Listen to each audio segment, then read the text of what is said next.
성경에 보면 항상 요즘에 특히 우리가 이사야서를 공부하면서 우리의 그 생각이나 또 바라보는 것이 현재만 볼 게 아니라 항상 하나님 미래를 보라 이렇게 말씀하세요. 미래를 보고 미래를 향한 하나님의 계획이 뭔가를 파악하는 게 굉장히 중요합니다.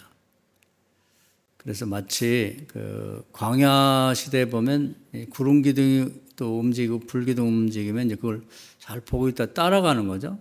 그렇게 가면 좋은 게 뭐냐면 그 여호와 일에 준비된 게 있어요. 다음 날부터 거기 만나가 내리고 또 주변을 돌아보면 지하수가 있어 그걸 먹게 된단 말이죠. 지금은 이제 우리가 이 시대를 사도행전은 광야 교회 시대를 광야 교회 시대. 광야하고 똑같다 이 말이죠. 성령께서 어디로 움직이시지? 어디로 움직이려고 하는지 파악하는 게 중요한 거죠. 글로 가야 되는 거예요. 나라도 글로 가야 되고 교회도 글로 가야 되고 우리 개인도 그렇게 하나님 인도하는 방향을 쫓아가야 되는 거죠. 내가 하려고 하지 말고 또 사람들하고 상의만 하려고 하지 말고 하나님께 응답을 받으라는 거죠. 쉽게 말하면. 그러면 그쪽으로 가면 거기 하나님 다 준비해 놓으신 거예요. 다 준비해 놓은.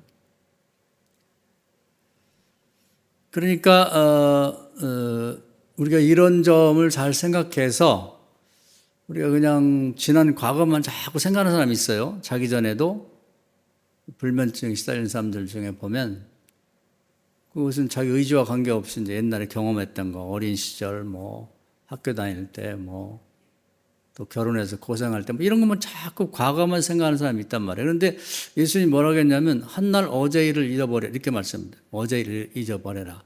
근데 어제 일 과거만 자꾸 생각한단 말이에요. 내버려두면 그렇게 되는 거지. 그렇게 하지 말고 자기를 통제해가지고 미래를 생각하는 미래 매일 자기 전에가 가장 좋은 시간 같아요. 그때 기도도 하면서 미래를 의도적으로 자꾸 생각하려고 하란 말이죠. 그러면 희망이 생기고 이제 내가 무엇을 해야 될지 지나가는 과거는 어쩔 수가 없어요. 후회되는 것밖에 없다고. 그건 후회가 되면 자기에게 도움이 안 돼요. 자기 정신적으로 정서적으로 자기에게 이제 그 상처만 된다고 그리고 낙심이 되고 내가 왜 그렇게 살았을까 이거밖에 안 되는데 아직 다가오지 않은 미래를 생각하면 그걸 무한하게 내가 계획을 세울 수가 있거든. 하나님께 응답받으면 그대로 되니까. 그래서 지금 이 시점 밖에는 미래는 이제 하나님의 영역이에요. 하나님 시간이니까 거기서 하나님하고 대화를 하라는 거죠. 지난 과거를 갖고 대화를 하지 말고 그래서 역사를 이해하는 뭐 그런 방식 중에는 이제 두 가지가 있어요. 이제 과거를 기억하면서 그걸 이해하고 현재 그걸 적용하고 미래를 내다보는 방법이 있단 말이에요. 과거 중심적이고. 근데 성경은 미래 중심적이에요. 미래로부터 온 소식에 근거해서 거기에 맞춰서 계획을 해 나가는 거죠. 그러니까 우리도 창세기에 너무 집착하지 말고 계시록을 잘 이해하고 거기에 맞춰서 우리 신앙생활을 해야 되는 거예요. 이번 추석에는 제가 그동안 그 책을 몇 권 출판했는데 전자책을 우리 교인들에게 이제 추석 선물로 우리 단체 카톡에 올려줄 거예요. 그걸 한번 여러분이 다운받아서 한번 보세요. 무료로 다운받을 수 있도록 선물을 드릴 테니까 미래를 좀 잘 읽어보고 계시록이 어려워요. 해석을 안 하면 그냥 읽기 어렵기 때문에 제가 오랜 동안 기도하고 또 강의도 한 결과를 이렇게 출판한 게 있으니까 한번 보시기 바라고. 미래 중심으로 살자. 그래서 이제 이 구약에서도 성공한 인물들을 보면 다 그렇게 살았단 말이에요. 과거에 집착을 매여 있지 않고 미래를 계획하고 살았다 이 말이죠. 그래서 오늘은 이제 이 우리가 하나님이 모범을 좀 삼아라. 그렇게 해서 많은 얘기를 남겨놓은 다윗 얘기를 또 하려고 그래요. 구약성경 3분의 1이 다윗 얘기야. 하나님 너무 좋아하시고 이뻐해가지고 본보라 이거지. 다윗 좀 본보를 봤으면 좋겠다. 그런 얘기예요. 오늘 얘기는 이제 가끔 제가 말씀드렸는데 묵상이라는 얘기예요. 묵상이라는 게 머리로 이제 생각하는 거죠. 그래서 뭐 여러 가지 해석이 있습니다만은 새벽기도 때 가끔 얘기했죠. 우리가 이제 머리가 이제 기억 소자가 있어요. 기억 세포가 있다고. 근데 그게 많이 저장이 돼 있어요. 연세가 많은 분은 많을 만큼 들어가 있다고 머릿속에. 근데 이제 우리 이 머리에 앞자리가 있어요. 이게 이제 지금 꼭 필요한 책상으로 말하면 필요한 것들 이렇게 모아가지고 요리하려면 이제 뭐 냉장고에 있는 걸 다 갖고 올 수는 없잖아요. 근데 오늘 저녁에 된장찌개를 끓이겠다고 생각하면 그것만 찾아오는 거예요, 이렇게. 된장찌개 관련 없는 것까지 뭐 다 갖고 올 수는 없지. 그래가지고 식탁이나 뭐 요리하는 그 개수대 위에다가 이렇게 그것만 딱 모아놓는 그런 것처럼 우리도 머릿속에 그런 장소가 있어요.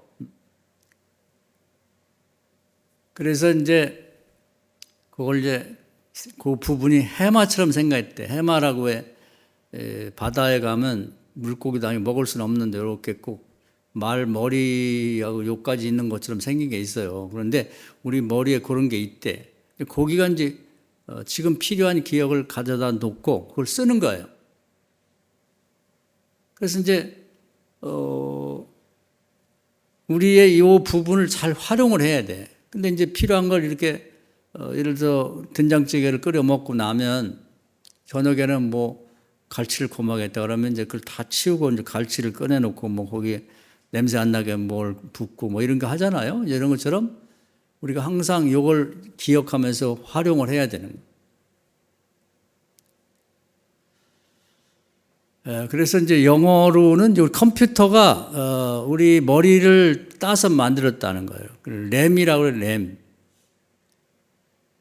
램이라는 거는 랜덤인데 그냥 머릿속에 있는 게 지금 필요한 것을 다 모아 놓는 거죠.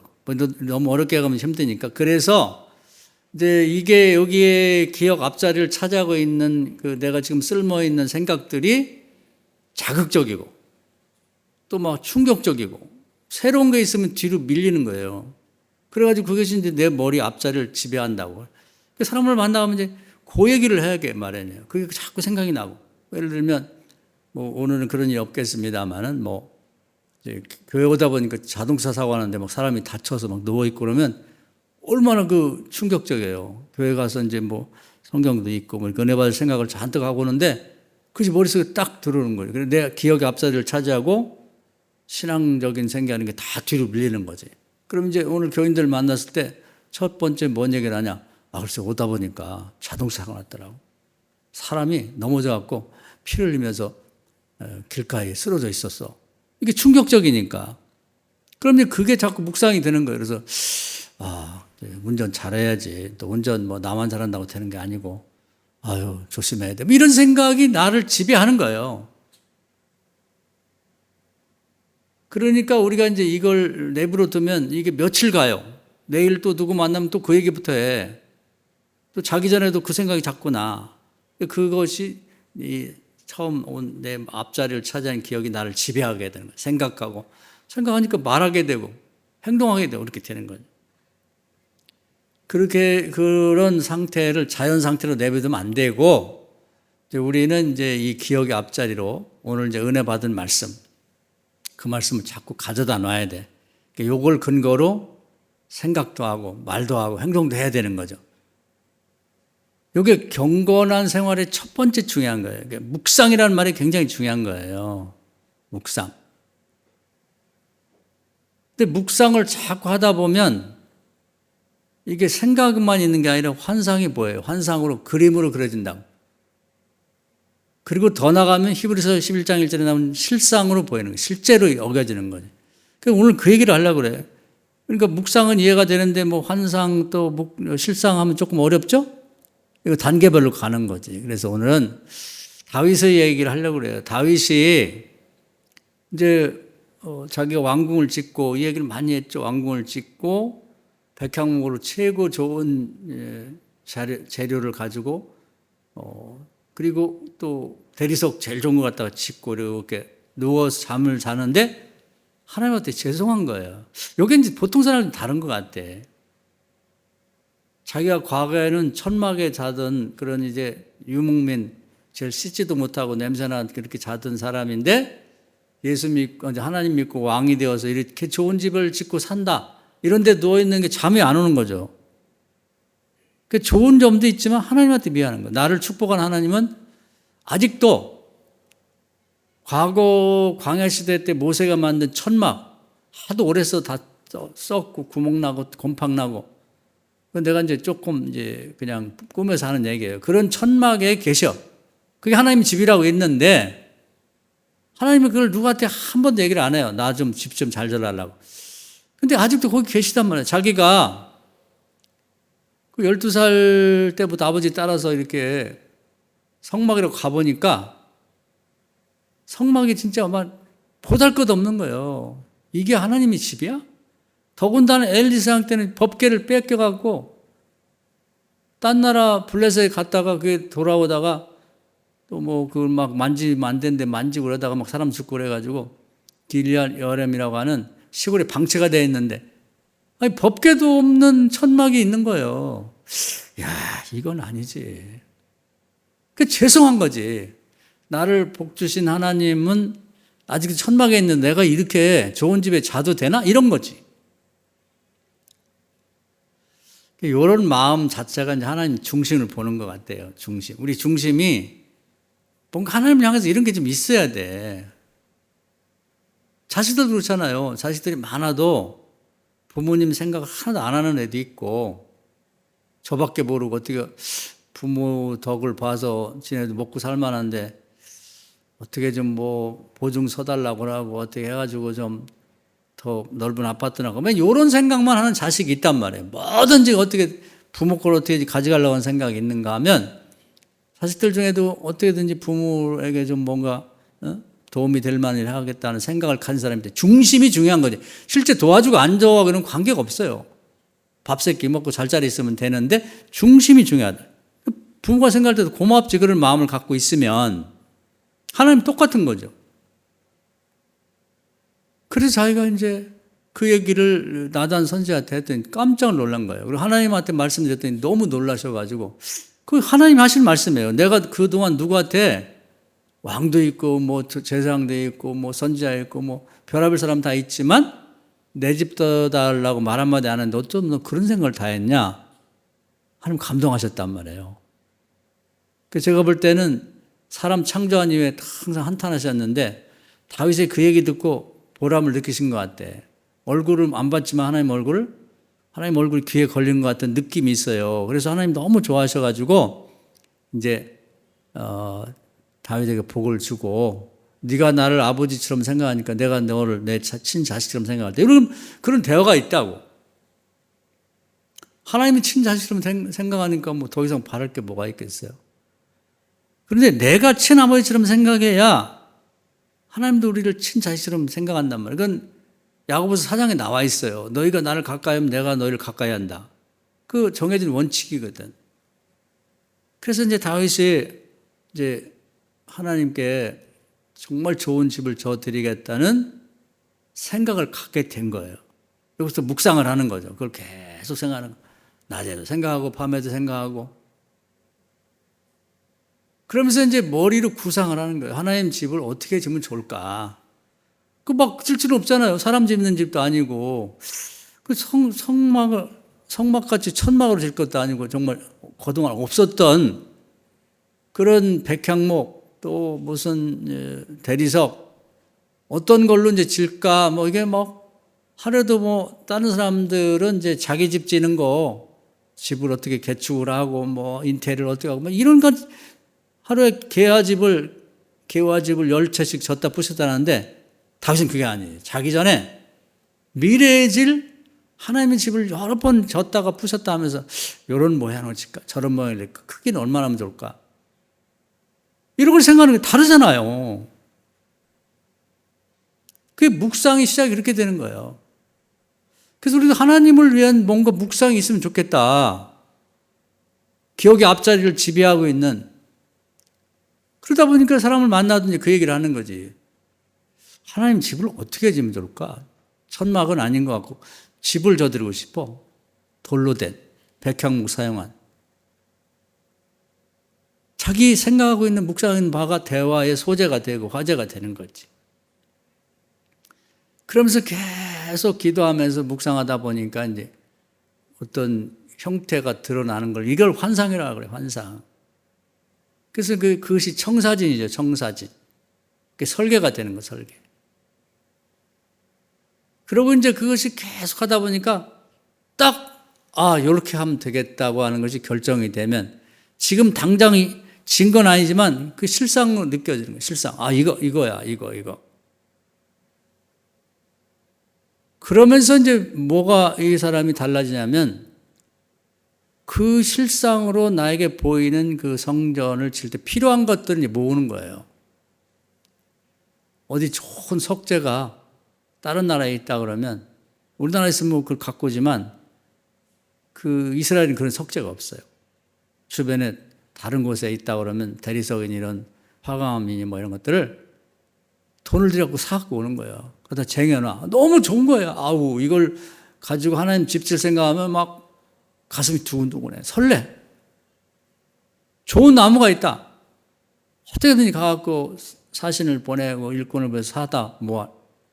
나무도 금방 쓸 수 없거든요. 어떤 건 그냥 말려도 그늘에 말려고 또 물에 쪄야 되고 어떤 것은 기름에다 잠가 놔야 되고 다양한 것들을 그런데 조치를 하면서 차곡차곡 쌓아가는 거지.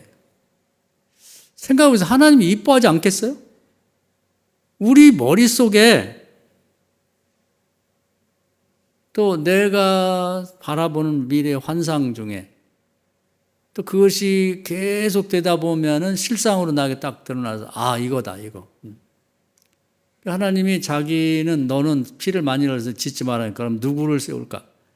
그래서 자식이 많아요. 다윗도. 내가 볼 때는 그 자식 중에 성전을 지을 만한 자식을 왕으로 삼은 거예요. 솔로몬이 큰아들이 아니에요. 큰아들 보니까 뭐 사고치고 뭐 둘째는 시원찮고 셋째는 압살롬이 아버지 죽이고 지가 왕 된다. 그건 안 되지.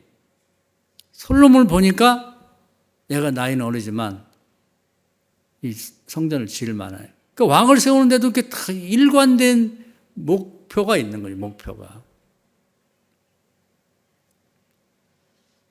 그래서 우리가 이 상을 살아가면서요. 하나님과 어떻게 친해지고 하나님의 사랑받을 수 있는가를 얘기하는 거예요. 괜히 하나님이 다윗만 이뻐하는 게 아니라고. 편애를 하는 게 아니에요. 이뻐할 수밖에 없어. 그가 묵상하고 그가 환상을 보고 그가 실상을 보고 그가 하는 일이 그 왕들이 하는 기본적인 뭐 여러 가지 있죠. 뭐 재판도 하고 뭐 보고도 받고 행정직 처리도 하지만 웬만한 것은 초대교회 사도들이 집사를 뽑아서 맡긴 것처럼 믿을 만한 사람 다 맡기고 자기는 이거 하나님 짓는 그것이 가장 큰 목표야. 그 자나깨나 물어보고 요즘 어디 목재 좋은 데 나온 데 없다냐? 금, 은 같은 것도 이제 쭉 자기가 환상 속에 이렇게 실상을 보았을 때 다 나와요. 하나님한테 기도하면서 설계가 나온다고. 금실, 또 금 실제 녹여서 해야 되니까 벽에도 바르고 금그릇, 은그릇 만들라고 하나님 앞에 제일 좋은 걸로 떡도 바치고 등대도 만들어야 하니까 어디 좋은 금이 나왔다면 그거 좀 가져와. 하나님 성전 지을 때 그걸 사용하자. 그런 얘기만 들어도 가슴이 설레는 거예요. 두근두근해. 너무 좋아. 은도 마찬가지. 그걸 모아나가는 거죠. 모아나가는 거죠. 그게 하나님과의 관계에서 실제적인 신앙생활이 되는 거예요. 행함이 있는 거지. 행함이라는 건 행함이 없는 믿음 준 거다.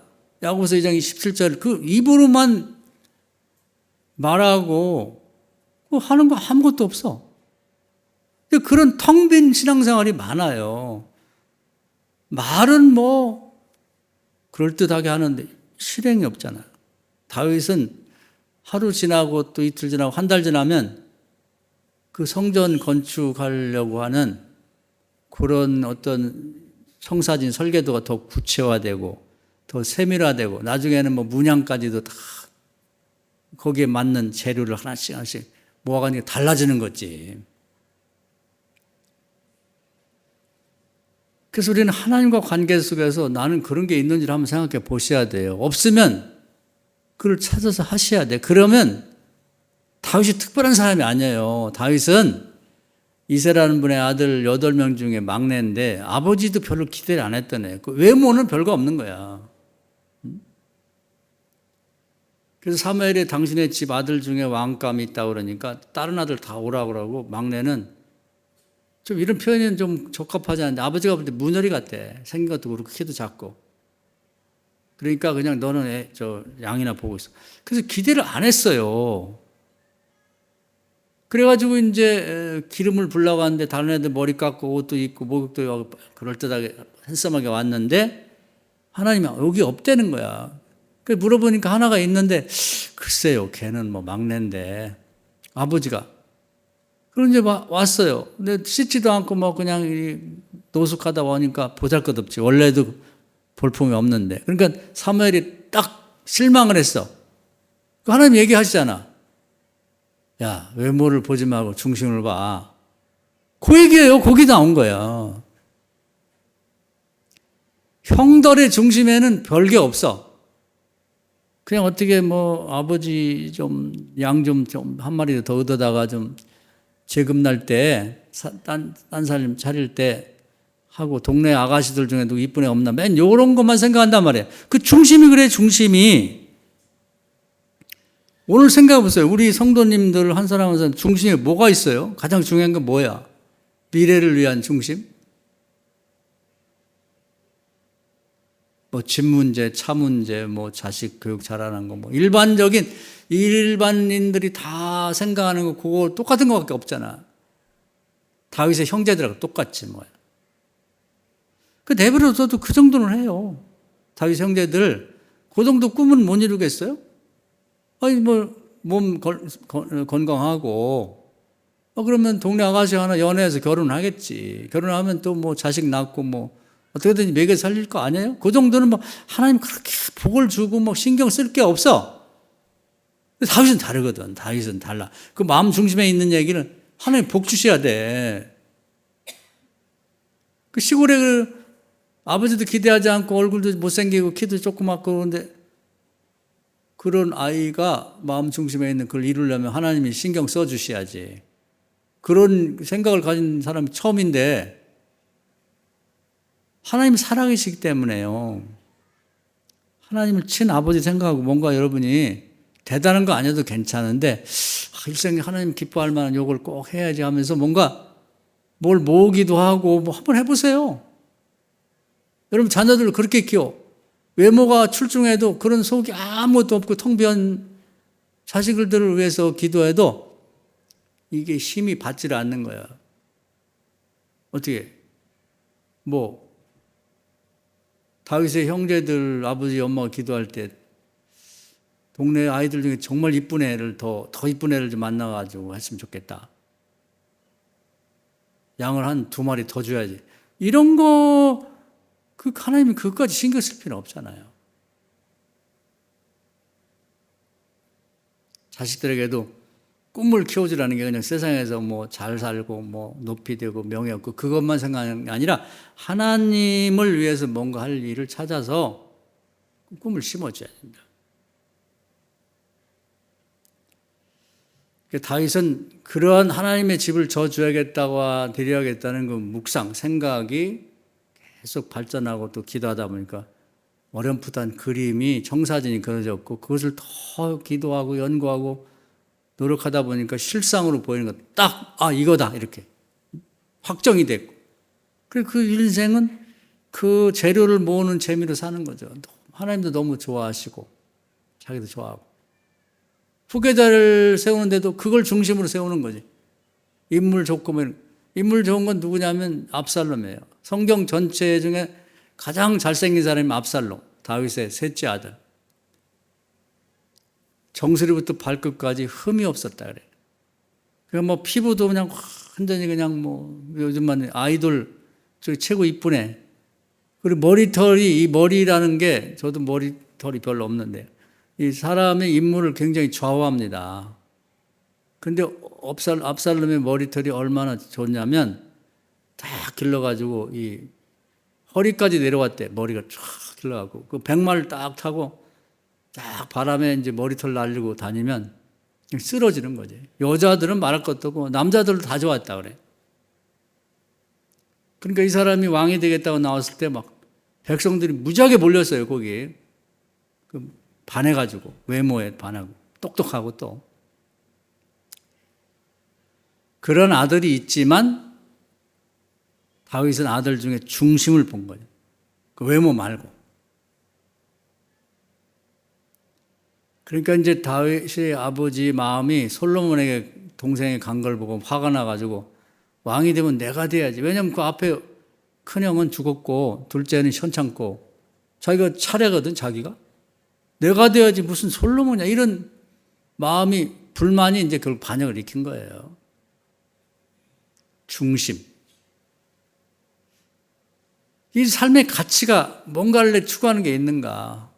다윗은 과거를 생각해보면 뭐 비참하죠. 그냥 자기 장인한테 쫓겨서 10년 도망 다녔지 뭐 아버지 집에 있을 때는 형들한테도 미움받고 뭐 문열이라고 취급받고. 근데 그 생각 안 해요. 한날 어제 일을 잃어버리고 하나님 앞에 세상에서 가장 좋은 성전을 지어드릴 걸 생각하면서 이렇게 짓까 저렇게 짓까 하루에 자기 전에 10번씩 지었다 부셨다 한단 말이에요. 그런 삶을 좀 이어받아야 된다는 거예요.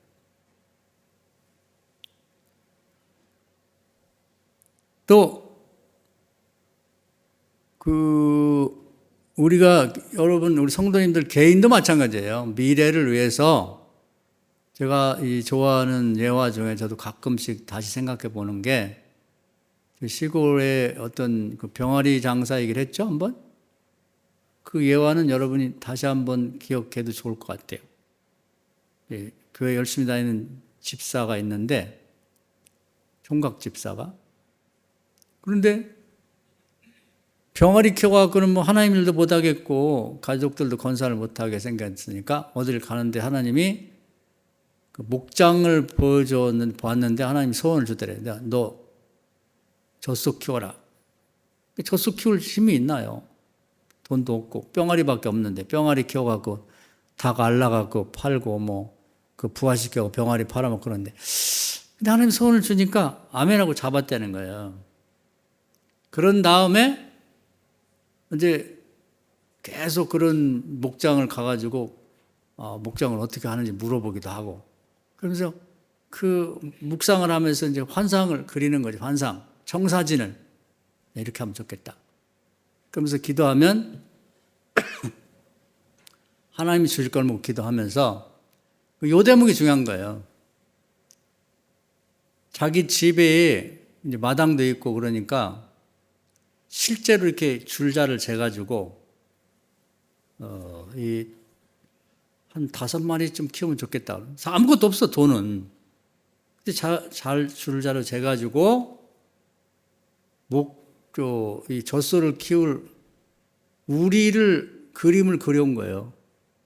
그걸 가지고 실제 설계도 2장을 만들어서 하나는 자기의 이 책, 성경책 이 앞에다 붙여놓은 거예요.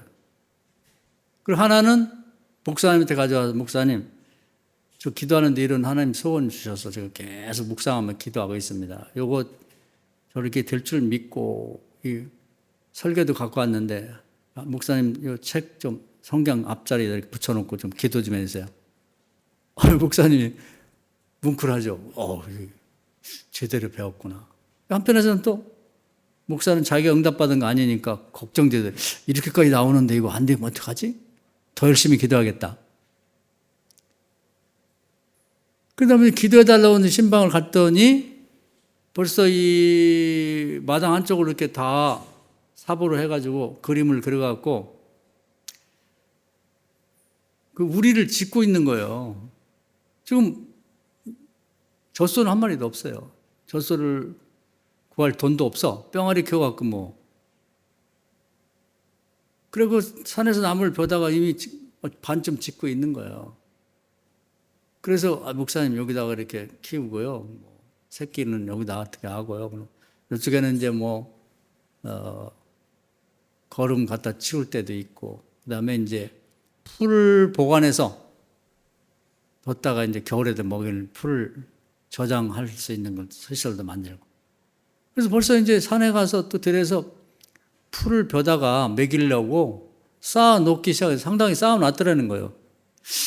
야, 이 믿음이 대단하다 하면서도 한편에 걱정이 되는 거지. 야, 이렇게까지 하다가 이거 응답 못 받으면 어떡하지? 걱정도 돼서. 야, 목사님 자신이 마음이 졸인 건지. 목사도 이런 게 있을 때 스릴이 있는 거예요. 이게 하나님 어떻게 응답하실지 기대도 하면서 걱정도 되면서. 그래서 계속 기도했다는 거예요. 근데 뭐 이 양반은 되리라고 믿는 거지. 은혜 받고 이제 확신이 들어서. 그 목사님도 계속 기도하면서 지켜보는 거지. 기도하고 바라보고 뭐가 어떻게 돌아가나, 뭐가 누가 뭐 어떻게 될지는 모르지. 깜깜하지. 너무 크니까 병아리 장사가 목장한다는 게. 그래서 놀라운 일이 생긴 거예요. 뉴스를 듣다 보니까 그때 이제 새마을 운동 하던 시절인데 새마을 운동 본부에서 농어촌에 있는 젊은이들을 이제 희망을 주고 또 그들에게 복을 주기 위해서 농어촌 후계자라는 제도가 생긴 거예요. 근데 그 중에 보면 뭐 젖소를 키운다든지 뭐 또 바닷가든 무슨 불 양식을 한다든지 그런 지원금을 거의 이자 없이 그냥 빌려준다는 얘기가 딱 라디오에 나온 거예요. 근데 목사님이 그걸 듣는데 이거 암흑의 집사를 위해서 하나님이 국가의 제도를 만들었구나.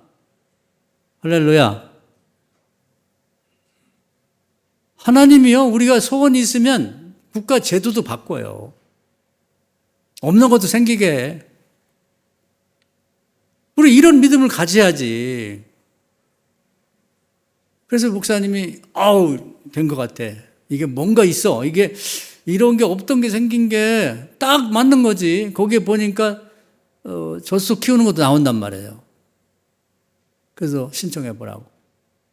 그래서 젖소 5마리 하겠다고 신청을 했더니 될 수밖에 없잖아요. 왜냐하면 하나님이 복 주셔서 되기도 하지만 다른 사람 신청하는 사람들이 보니까 아무 지식도 없고 계획도 없고 그냥 욕심만 갖고 있는 거예요. 돈 좀 어떻게 타내려고. 그런데 이 사람이 계획을 딱 보니까 벌써 우리도 젖소 우리도 만들어놨지 벌써 이렇게 풀도 잔뜩 사다 베어다가 쟁여놨지 어떻게 키우겠다는 게 벌써 여기저기 자료를 준비해가지고 설명을 한다고 그냥 그 돈 주는 담당자가 보니까 이 사람이야, 적임자가. 그래서 그것을 그대로 다 받았다는 거 아니에요. 할렐루야.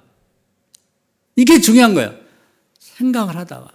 이 사람도 이제, 처음에는 이제 하나님 주신 생각을 쭉 하는 거지. 그래서 열심히 벌어서 가족도 건사하지만 하나님을 위해서도 어떻게 쓰겠다. 11조도 하고 좀 다른 사람 나눠주기도 하고. 이런 계획을 가지고 이제 자기 전에 과거는 뿅아리 키우는 건 이제 잊어버리고 미래를 계획하면서 우리도 졌다 부셨다 이렇게 크기를 어떻게 할까, 높이를 어떻게 할까, 뭐 계속 졌다 부셨다 하다 보면 나중에는 이제 계속 기도하다 보면 이렇게 하겠다는 딱 하고 이제 설계도 완성되면서 실상이 보인단 말이에요.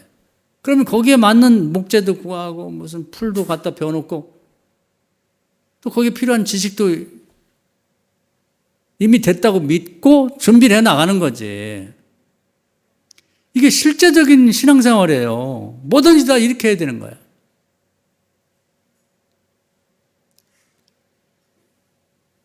그래서 여러분들이 뭐 자녀들 결혼하고 뭐 이렇게 아들, 손주를 보겠다든지 뭐 손녀를 보겠다든지 뭐 이런 게 있으면 지난 과거를 잃어버리고 이제 오늘부터 시작해서 이런 며느리를 얻었으면 좋겠다. 이런 사유를 봤으면 좋겠다 하면서 이제 환상을 보세요. 환상을 바라보라고. 걱정만 하지 말고 입술로 뺀 부정적인 얘기를 많이 해. 요즘에 뭐 혼자 살아도 좋지 뭐. 그게요. 그런 말 한마디가 자식 결혼을 10년을 미룰 수도 있어. 뒤로. 말이 씨가 된다고 하잖아요. 세상에도. 하나님 귀에 들으신다니까.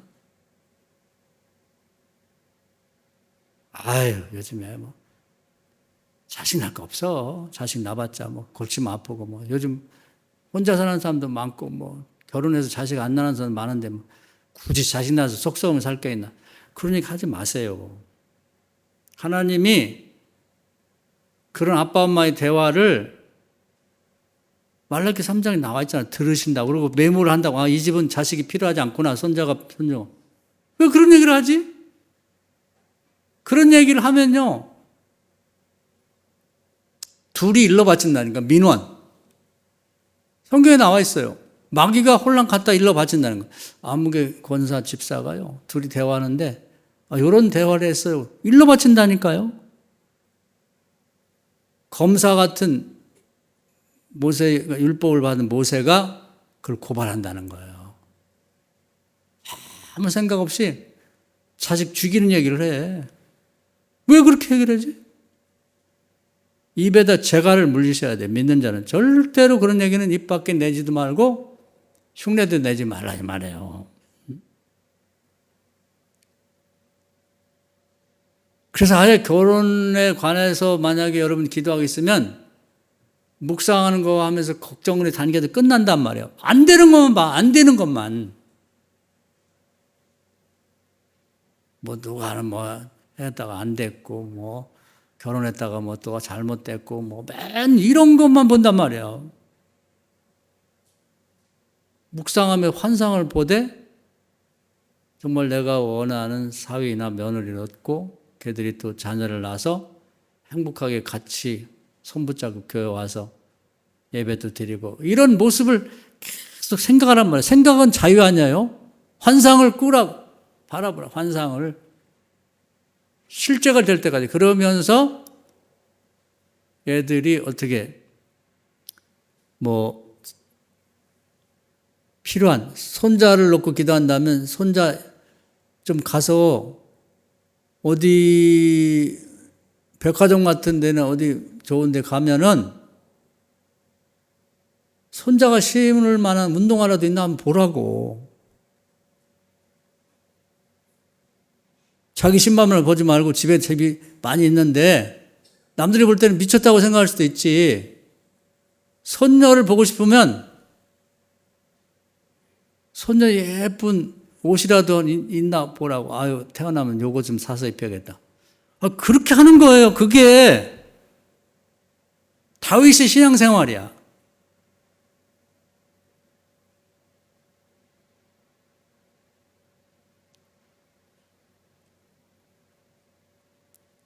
안 믿는 남편이나 부모님들을 위해 기도할 때도 우리 어머니 예수 믿때 교회 갈 때 세례받고 갈 때 신고 갈 예쁜 신발 엄마 좋아하는 것 좀 하나 사다 놓아야겠다. 그리고 기도를 해보라고. 하나님 우리 엄마 이거 신고 교회 가서 세례받고 성만찬 참여하고 하나님 나라가 해주세요. 그런 걸 해야 된다 이 말이지. 구체성이 없잖아요. 구체성이. 며느리 얻을 사람은 며느리 얻으면 내가 이거 아들하고 커플 반지 하라고 좀 사야겠다. 그런 거라도 좀 갖다 놓고 기도를 하란 말이에요. 갖다 놓고 이렇게 모아가면서. 된다면 하지 말고 지금 해야지. 그래야 응답이 올 거 아니에요. 환상을 보면서 실상을 실제라고 생각하고 그렇게 하라는 거지. 그래서 우리 신앙생활이 묵상의 단계에서 다 무너져. 과거 중심적이야. 여러분 간단히 얘기해. 어젯밤에 아니면 지난 일주일 동안 생각해보면 자기 전에 뭔 생각하셨어요? 뭔 생각? 여러분의 기억의 앞자리에 뭐가 들었냐고. 그리고 뭘 갖고 사람들에게 내일간이나 아니면 친구들에게 직장에 가서 동료들에게 뭔 대화를 했어요? 무슨 화제로? 그것이 자기 머릿속에 지금 생각하고 있는 거라고. 이 묵상을 활용을 하고 통제를 해야 돼. 의도적으로. 내버려두면 지멋대로. 사단이 그냥 우리 생각을 막 흩어놓고 주로 과거에 충격적이고 나쁜 것만 생각하게 만든단 말이에요. 그러다 보니까 말도 사람의 승질도 나빠지고 그래서 병도 우울증도 오고 안 좋아. 과거지향적이라고. 과거지향적. 그렇게 하면 안 돼요. 그건 제가 지어낸 말이 아니라 예수님이 그렇게 하지 말라는 거예요. 그래서 이제 좋은 가을이 됐는데 여러분이 과거를 생각하면 과거가 이렇게 다 좋고 자랑스러운 사람이 없어요. 그리고 과거 너무 좋은 사람은 또 현실이 과거에 미치지 못하면 절망해 또 실망하고 과거를 잊어버려요. 오늘부로 다 잊어버리고 미래 하나님이 거룩한 시간인 미래 하나님의 시간, 하나님의 영역을 도전하라고 도전. 그러다 그림을 그려요. 마음껏 묵상하고 청사진을 그리라고 다윗처럼. 다윗이 그걸 시작할 때는 사실은 제가 볼 때는 어린 시절 12살부터 그런 생각을 가졌지 않았나. 나는 두 가지를 가졌다고 봐요. 법궤를 좀 제대로 옮겨놓고 싶다. 두 번째는 이 천막을 좀 제대로 된, 그래서 나중에 다윗이 장막을 치죠. 그런 더 나가서는 제대로 된 건물로 된 집을 지어줘야겠다. 그걸 다 묵상을 한 거지. 그것이 나중에는 설계도로 아직 이루어지진 않았지만 환상으로 보이고 더 열심히 하다 보니까 딱 실상으로 딱 보인 거예요. 아주 완성된 그런 이제 성전의 모습이 실제로 내 앞에 있는 것처럼 앞당겨 내가 보는 거예요. 그런 다음에 그걸 이제 한 가지 한 가지 필요한 재료들을 모아가는 거. 거기서 느끼는 기쁨. 그 기쁨 하나님도 똑같이 느끼시는 기쁨이라고. 하나님을 위해서도 그렇고 우리가 우리 자신의 미래를 위해서도 정말 구체적인 뭐 사업을 하고 싶다 그러면 지금 되고 안 되고 하나님께 달렸으니까 구체적으로 계획을 세우란 말이에요. 계획을 세우고. 놀랍잖아요? 젖소는 한 마리도 없어. 돈도 없어. 없으면 어때? 하나님 주시면 되지. 마당을 치우고 줄자로 이렇게 그림을 그리고 거기다 말뚝을 박고 나무로 이렇게 우리를 먼저 쳐.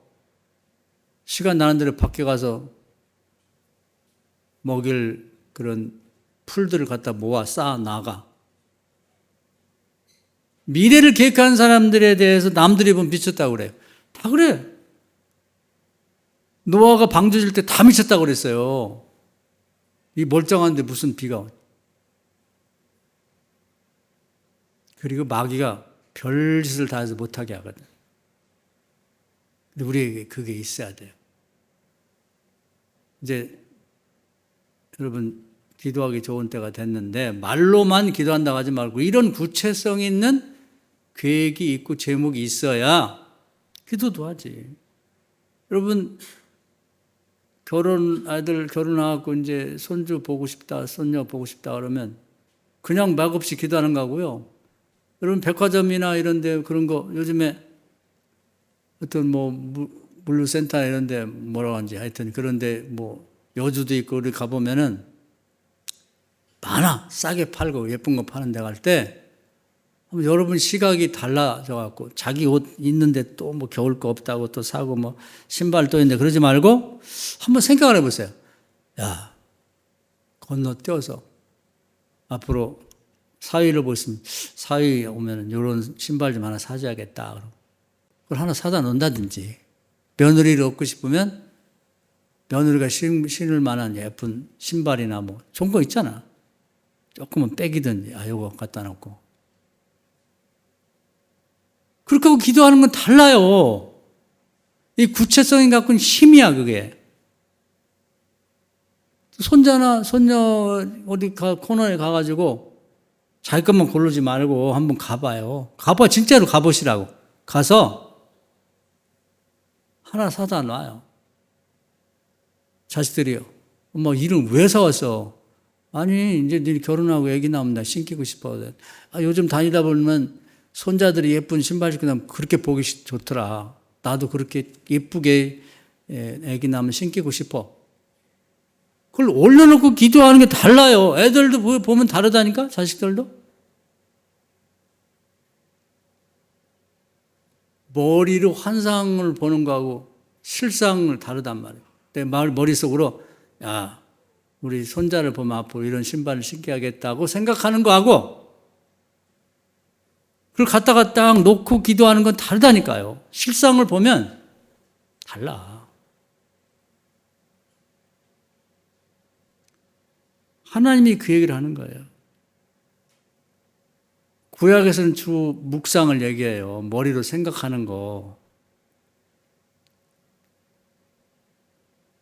사도행전에 보면 베드로가 설교할 때 젊은이는 환상을 못 늙으는 꿈을 꾼다는데 그게 같은 얘기예요. 머릿속에 그림을 그리는 거지. 설계도를 갖는 거지. 근데 그냥 그런 그림이 없는 묵상하고는 차원이 다른 거지. 더 나가면 마지막에 히브리서 11장은 더 다음에 나온 말씀인데 실상을 보는 거예요. 실상에 힘이 있는 거예요. 실상에 믿음을 붙이셔야 돼요. 그리고 정말 기도하다 보면요. 내가 상상했던 꿈을 꾸고 환상을 봤던 그 며느리가 와서 그 신발을 신을 거예요. 그리고 신혼여행 갔다 오면 그 얘기를 고백하면서 너 이거 신어라. 감동이잖아. 우리 시어머니가 시아버지가 이렇게 나를 위해 기도해왔구나. 믿는 며느리라 그러면 세상에 그런 시어머니가 어디 있어요? 그런 시아버지가 어디 있어? 사위라면 그런 시아버지, 장인 장모 어디 있고. 또 그걸 잘 애기들 것도 간직했다가 정말 돌이 됐을 때는 딱 내놓으면서 이거 내가 지금까지 계속 기도해왔던 거야. 이거 신겨보자. 그게 갑자기 그냥 무슨 어떻게 마련해가지고 그냥 돌반지 하나 갖다 주는 거하고 같아요. 그것도 귀하지만 그거 비교할 수 없는 거지. 이건 기도가 배어있는 신발, 옷 이런 거. 사랑하는 여러분, 오늘 제가 제목을 묵상, 환상, 실상이라고 정한 것은 내적으로 깊은 연관이 있어요. 그냥 단어 하나씩을 나열했지만 오늘 말씀을 한번 집에 가서 시간이 있으면 또 우리 정한결 청년이 또 올려놓을 테니까 여러 차례 기회가 되면 들으세요. 듣고 지나가면 묵상 이전에 끝나는 거예요. 거기서 무산되는 건데 다 할 수는 없죠, 한꺼번에. 이번에 제가 지난주에 7번 기도하자고 했는데 정말 당장 응답받고 싶고 꼭 응답받고 싶고 이것만 응답받으면 좀 살겠다고 하는 걸부터 시작을 하란 말이에요.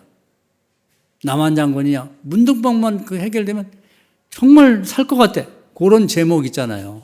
자식 결혼이든지 사업이든지